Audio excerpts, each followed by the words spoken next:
Hello everyone, welcome back to my channel. কেমন আছো তোমরা সবাই? আশা করছি তোমরা সবাই অনেক ভালো আছো।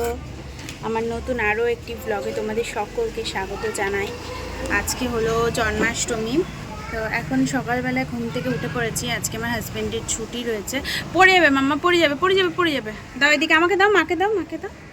আর এই যে মেয়ে আমার সাথে বসে বসে এখানে খেলা করছে। এই যে হাই কর, হাই।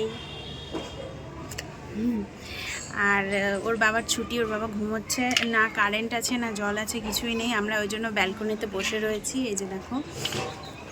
আর রান্না বান্না কমপ্লিট হয়ে গেছে। রান্নাতে রয়েছে ফুলকপির তরকারি, মুগের ডাল, পটল ভাজা, ভাত। আজকে নিরামিষ, এমনিও সোমবার, অমনিতেও আজকে জন্মাষ্টমী, তাই। তো যাই হোক, আজকে ব্লগটা এখান থেকে স্টার্ট করলাম। সন্ধ্যাবেলায় পুজো হবে, মা কাছ থেকে ফিরলে পুজো টুজো দেবে। তো চলো ব্লগটা কন্টিনিউ করতে থাকো। আমি তোমাদের সাথে সব কিছু শেয়ার করব, যতটুকু পারি ততটুকু শেয়ার করব। মেয়েটাকে খাইয়ে দিয়েছি, ওর জন্য স্নান করার জল আছে, কিন্তু স্নান করালেই গরম লেগে যাবে, ওই জন্য স্নান করাচ্ছি না। ভাবছি কারেন্টটা আসলেই স্নান করাবো। ও এখনও অবধি সকাল থেকে ঘুমোয়ও নি। সকালবেলায় একবার ঘুমোতে গেছিলো, তখনই কারেন্টটা চলে যায়। আর আমার সাথে একটা ইনসিডেন্ট হয়, সেটা হলো এই যে দেখো, দেখাচ্ছি আমি তোমাদেরকে। এই যে এখনই ভাতের ফ্যান ঝরাতে গিয়ে হাতের মধ্যে আঙুলে ফ্যান পড়ে আঙুলে মানে পুড়ে গেছে আর কি। এখন তো বোঝা যাচ্ছে না, আর একটু পরে বোঝা যাবে। এই জায়গাটা পুরো লাল হয়ে আছে।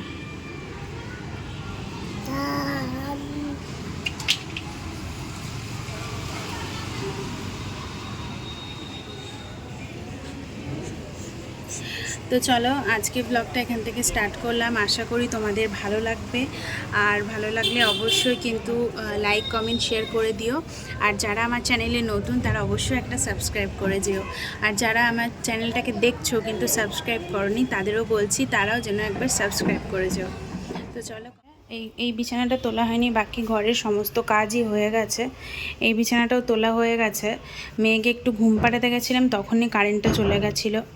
আর সব কাজ হয়ে গেছে, খালি ঘরটা মোছা বাকি রয়েছে। চলো তোমাদের একবার রান্নাঘরে নিয়ে যাই। হঠাৎ করে রান্নাঘরে যাওয়ার সময় দেখতে পেলাম এই ব্যালকনিতে একটা পায়রা এসেছে। তো ভাবলাম তোমাদের সাথেও শেয়ার করি, সচরাচর দেখা যায় না, তাই একটুখানি দেখতে পেয়ে খুশিই হলাম। চলো আর একটু মানে কাছ থেকে দেখে নিই। আর মেয়েটাও দেখে খুব খুশি হচ্ছিল। চলো এবার রান্নাঘরে যাওয়া যাক। আর রান্নাঘরে গিয়ে তোমাদেরকে দেখায় কি কি রান্না করেছে। এখানে দেখতে পাচ্ছ ভাত, আর এখানে কিন্তু কিছু নেই, এখানে একটু তেল ছিল তো ঢাকা দিয়ে রেখেছি, রাত্রে কিছু রান্না হয়ে যাবে। আর এখানে ফুলকপি মটর দিয়ে একটু মটরশুঁটি দিয়ে একটু তরকারি করেছি, বেশ টেস্টি হয়েছিল। আর একটু পটল ভেজেছি 4 টুকরো করে, তোমরা একবার ট্রাই করতে পারো। আর এখানে করেছি মুগের ডাল। চলো হাতটা ধুয়ে মেয়েটাকে করে নিই, মেয়েটা প্রচণ্ড কান্না করছে গো। সব বাইরে একটুখানি রোদে দিয়েছিলাম, রোদ উঠেছিল তখন। আর মেয়েটা এখানে ঘুমোচ্ছে। আর এগুলো ফটাফট তুলে নিয়ে আসলাম, কারণ বাইরে প্রচণ্ড মেঘ করেছে যেমন, আর বৃষ্টিও শুরু হয়ে গেছে।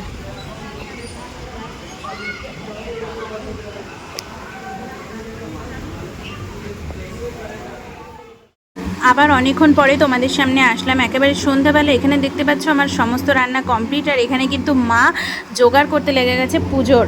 তো পুজো তোড়জোড় শুরু হয়ে গেছে। হ্যাঁ বন্ধুরা, এবার কিন্তু হবে জন্মাষ্টমীর পুজো। এই ব্লগটা তোমরা অনেক পরে পাবে, কারণ আমার এডিটিং করা হয়ে ওঠেনি, কিছু সমস্যা ছিল তার কারণে। তো চলো এখন এই ময়ূরের পাখনাগুলো বাবা আজকে নতুন নিয়ে এসেছে, সেটাই তোমাদের সাথে শেয়ার করলাম।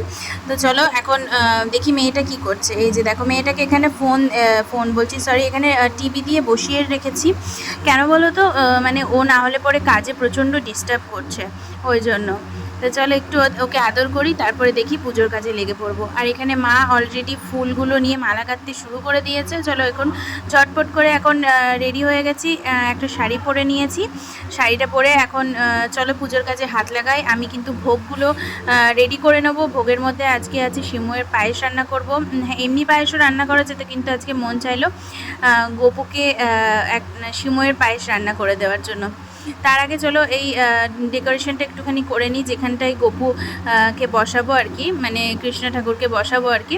তো সেই জায়গাটা একটুখানি ডেকোরেশন করে নিচ্ছি। আর এখানটায় কলা নিয়ে এসছে মা, অনেকগুলো কলা নিয়ে এসছে। কারণ এখানে তোমাদেরকে জানিয়ে দিই, এর আগে মিনি ব্লগেও তোমাদেরকে বলে দিয়েছি অলরেডি, এখানে তাল সেরকম পাওয়া যায় না। কারণ এখানে পাওয়া যায় না, কেন জানি না, পাওয়া যায় না। আর এখানে তাল মা আজকে দেখতে পেয়েছিল, আনফর্চুনেটলি দেখতে পেয়েছিল, কিন্তু তালটা ছিল কাঁচা।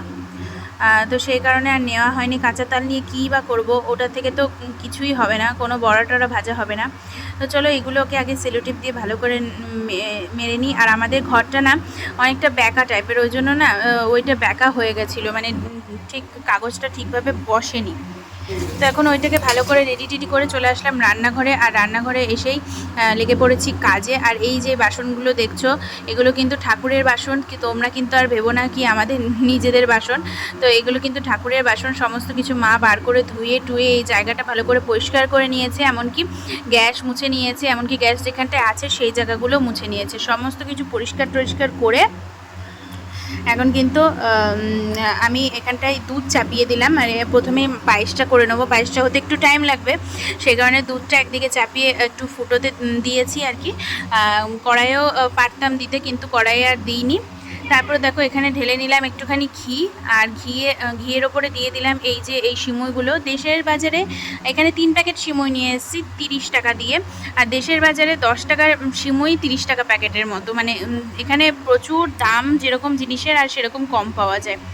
যাই হোক, এখন দেখতে পাচ্ছ এটা বেশ লাল লাল করে ভাজা হয়ে গেছে। এখন চলো এর মধ্যে দুধটা ঢেলে দেওয়া যাক। চলো এবার দুধটা ঢেলে দিই, তাহলে দুধটা ওদিকে ফুটে গেছে বেশ, মানে একদম ইসে করে ফুটাইনি, মানে এই কড়াইয়ে দিয়ে এবার একটু ভালো করে জাল দিয়ে নেবো। আর এখানে দেখতেই পাচ্ছ ওদিক থেকে আমি সিমুইটা উঠিয়ে নিলাম, তারপরে কড়াইয়ে ঢেলে দিলাম। আর একটু জল নিয়ে নিলাম ওই বাটিতে, ওই জলটাও আমার কাজে লেগে যাবে। কারণ এইটুকু দুধ দিয়ে আর কি, মানে জলও মেশাতে হবে। তো চলো এখন সিমুইটাও ঢেলে দিলাম। এরপর এটাকে ভালো করে নাড়াচাড়া করে ফুটোতে দেবো। এই যে দেখো এসে গেছে। এর মধ্যে দিয়ে দিলাম কয়েকটা কিশমিশ। কাজু বাদামটা ছিল না ঘরে, আর আনাও হয়ে ওঠেনি, মাকে ঠিকঠাক বলাও হয়নি। তো এর ফাঁকে আমি একটুখানি ময়দা মেখে নিলাম, মানে আটা মেখে নিলাম একদম একটুখানি। আর একদম ছোট ছোট গোল্লা করে, আমি কিন্তু বেলবো না, হাতের সাহায্যেই লুচির আকারে করে নেব। তো চলো তোমাদেরকে এক ঝলক দেখিয়ে দিই কীভাবে আমি লুচির আকারে করে নিয়েছি। এই যে দেখো এখানটাতেই দাঁড়া, আমাকে ক্যামেরাটা সেট করে নিই। তারপরে এর কড়াইটা বসিয়ে দিয়েছি আবার ধুয়ে ধাইয়ে। মানে এর মধ্যে সিমুইয়ের পায়েসটা রেডি হয়ে গেছে, তোমাদেরকে পরে একবার দেখিয়ে দেবো। আর এখানটায় কিছুটা জল ছিল, সেটা একটু টেনে নিল। তারপরে দেখো এখন দিয়ে দিচ্ছি ঘি, বেশ খানিকটা ঘি দেবো, কারণ এখন তো লুচি ভাজবো। আর আমি এই দুটো পদ করেছি, আর মা করবে কিন্তু ওই কলার বড়াটা। তো তারপরে দেখো এবার কিন্তু লুচিগুলো দিয়ে দিয়েছি অলরেডি। আর লুচিগুলো বেশ ফুলকো হয়েছিল। আর এদিকে মা কিন্তু কলার বড়াটা রেডি করার জন্য নারকেলটা করে নিচ্ছে। আর মেয়েটা আজকের দিনে প্রচণ্ড জ্বালাচ্ছে।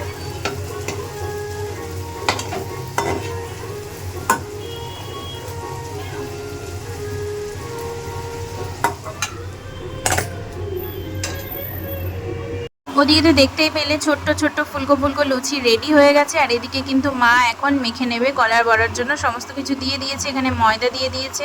আর একটু বেশ মানে টসটসে পাকা কলা দেখেই মা এর মধ্যে দিচ্ছে। আর এই যে তোমাদের দেখিয়ে দিলাম সিমুইয়ের পায়েসটা বেশ ভালো করেই রান্না করেছি, জানি না কেমন হয়েছে। তো চলো পরে দেখা যাবে কেমন হয়েছে না হয়েছে। এখন কলার বড়াটা মা রেডি করে নিয়ে এখন দিয়েও দিয়েছে তেলের ওপর। আর কিন্তু এটা সর্ষের তেল দিয়ে করেছে। এই যে দেখো এখানে প্রায় সব রেডি। আর শুধুমাত্র লাড্ডুটা আনা হয়নি, তাই বাবা এখন গেল লাড্ডু আনতে। আর এদিকেও সব কিছু রেডি। চলো এখন তাহলে মা ভোগগুলো চড়িয়ে দিই। আর ভোগগুলো দেখো প্রথমে উপরের কয়েকটা ঠাকুর ছিল, তাদেরকেও সেম ভোগ দেওয়া হয়েছে। আর যেটা নিচে জন্মাষ্টমীতে গোপুসোনাকে দেওয়া হয়েছে, সেটা উপরেও সমস্ত ঠাকুরকে দেওয়া হয়েছে। এই যে দেখো মা আর আমি মিলে বুঝতেই পারছিলাম না, জায়গাটা এত ছোট, তো সেই কারণে বুঝতেই পারছিলাম না যে কিভাবে কোন থালাটা আগে দেওয়া যায়, কোন থালাটা কিভাবে দেওয়া যায় না দেওয়া যায়, সেটা ভালো করে ডিসাইড করে উঠতেই পারছিলাম না। কারণ এখানে একটা প্রদীপ রাখার ব্যাপারও ছিল। তো মা দেখো ওই মালাটা আমি পরিয়ে দিয়েছিলাম, কিন্তু মালাটা না ঠিকঠাকভাবে থাকছে না, বারবার পড়ে যাচ্ছে। তো এই যে দেখতেই পাচ্ছ এখানে অনেক কিছু রয়েছে। এখানে রয়েছে লুচি, বড়া, আর 5 রকমের ফল, মিষ্টি। তারপর ওইদিকে রয়েছে পায়েসটা, আর ওইদিকে এক বাটি বড়াও রয়েছে। তো এই সামান্য কিছু ভোগের আয়োজন করা হয়েছে। তো চলো এখন জলের গ্লাসটা সরিয়ে দিয়ে ওইখানটায় কিন্তু প্রদীপটা ধরিয়ে ওইখানটাতেই মা বসিয়ে দেবে। কেমন হয়েছে ডেকোরেশনটা আর কেমন লাগছে তোমরা কিন্তু অবশ্যই অবশ্যই কমেন্ট করে জানিও। আমার তো বেশ ভালো লেগেছে, মায়েরও বেশ ভালো লেগেছে, মানে বাড়ির সবারই মোটামুটি বেশ ভালোই লেগেছে। চলো এখন তাহলে পুজোটা দেখা যাক।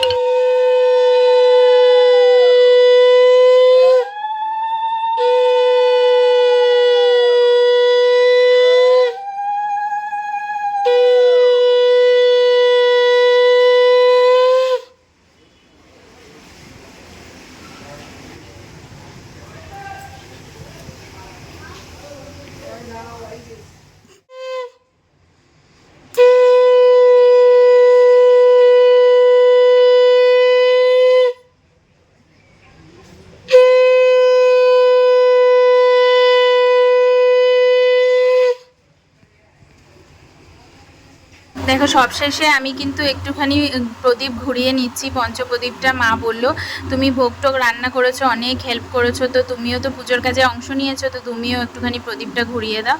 আর এই প্রদীপটা একটু নিভে গেছিলো বলে চালিয়ে দিলাম।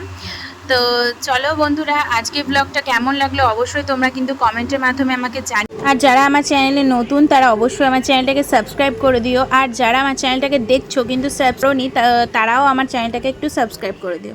তো চলো দেখা হবে আবার একটা নতুন দিনের সাথে, নতুন ভিডিওর সাথে। ততক্ষণের জন্য টাটা, বাই বাই।